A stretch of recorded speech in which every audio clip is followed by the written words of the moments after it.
One of the most amazing events in recent history occurred in Zeitoun, Egypt, where the Blessed Virgin Mary appeared to more than 500,000 people from 1968 to 1970 atop St. Mary's Coptic Orthodox Church. It began one night when a witness to the vision pointed at what he believed was a young woman about to commit suicide. Archdeacon Yusuf Kamel.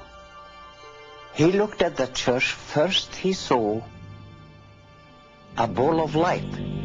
That light developed to be a young lady on top of the dome in the middle of the church. After a while, all passing by stopped to see the girl that's commit suicide from on top of the church. Suddenly, the Christian people cried, "That is not a girl. That is the Virgin Mary."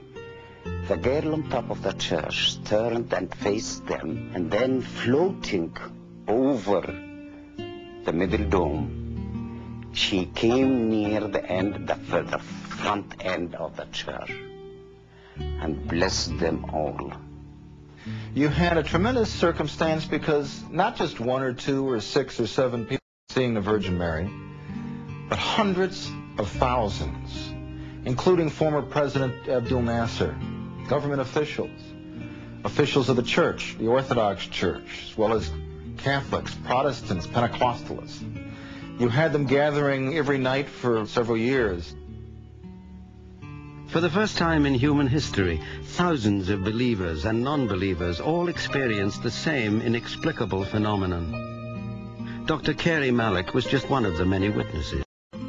She stood there for a while, and then she began to walk on the roof till she reached the cross, and she knelt in front of the cross. She looked towards the area where I was, and she smiled. That view was the most majestic and beautiful and heavenly view I have ever laid my eyes on. I don't believe I saw her, or why she showed herself for me. Why Saint Mary show herself for someone like me? A sheet of light just out of nowhere appeared on the top of the church. And my sister-in-law says, "Look, she's standing there." She came down, she stood on the ground beside the church. And then she moved into the church, and then she vanished. Many hundreds and then thousands, then tens of thousands and hundreds of thousands of people congregated there and for themselves saw phenomena and strange smoke and what looked like nearly luminous birds or doves. And this went on for several years to the point where, by some estimates, 1 million people saw the Virgin Mary in Zeitoun or some type of supernatural phenomena. The question is, why Zeitoun? Why Egypt in the mid-1960s when the Middle East was a powder keg? War was in the air, a massacre had been plotted. The homes of Christians were marked for blood. Peace, it seems, would take a miracle. They marked every house of the Christians with a red cross, and then appeared the Virgin Mary. And instead of taking revenge of them, she cured them, healed them, gave them sight. The paralyzed began to walk.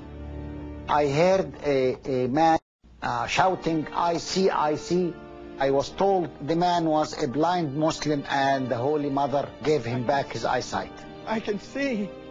His eyes were opened and saw the figure of the Virgin in front of him on top of the church. The man was hysterical. He cried out. The miracle happened. The miracle happened.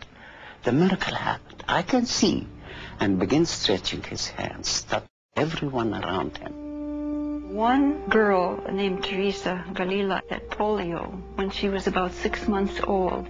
She could drag her legs with crutches, and she was healed at Zeitoun. And I had seen her walking.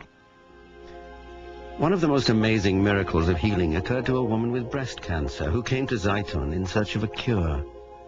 One night, as she lay sleeping in a room near the Church of St. Mary's, she had a vision of the Blessed Virgin Mary. see the Virgin. She's standing by my bed. Now she's by the window. And now she's gone. Before she go to sleep, deep sleep, she felt the Virgin coming in with a small boy. The young boy gave her a small knife or something like that. And the Virgin told her, I am going to remove the cancer from your breast. Oh, it's painful. I can feel it. The next morning, the priest found a bowl of tissue next to her bed, and she was covered by a cloth with the sign of the cross written in blood. The amazing thing is, there is no sign of any wound or any opening or anything.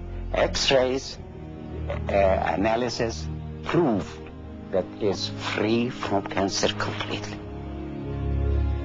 The unexplainable, miraculous events of Zeitoun, Egypt, are best understood by analyzing the testimony of the living witnesses. A study conducted by physicist Dr. John Jackson. All of the witnesses to the Zeitoun event virtually agreed amongst themselves as to what they saw. And so I think it's possible to construct what I would call a standard apparition of what had occurred. The apparition was self-luminous. Most of the people would say they could see some features.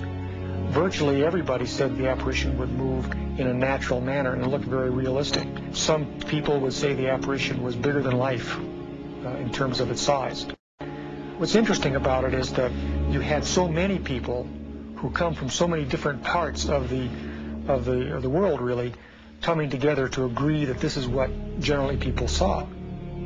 And more compelling evidence was found through analysis of the photos, which Dr. Jackson verified as authentic. The question is, are those real photographs? What you look for in a scientific evaluation of these photographs are internal consistencies or inconsistencies.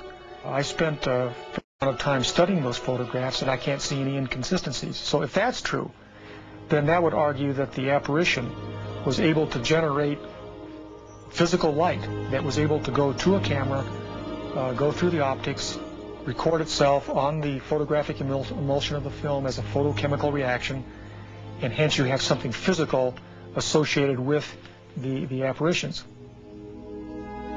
On the anniversary of the apparition at Zeitoun, Pope Kyrillos VI declared that this was indeed an authentic appearance of the Blessed Virgin Mary, whose silent message of love and hope had miraculously brought peace to the religious conflict within Egypt. Something very strange has happened here, perhaps something profound. You might be dealing with a phenomenon that lies out of heretofore classical science, and we have to be prepared for that.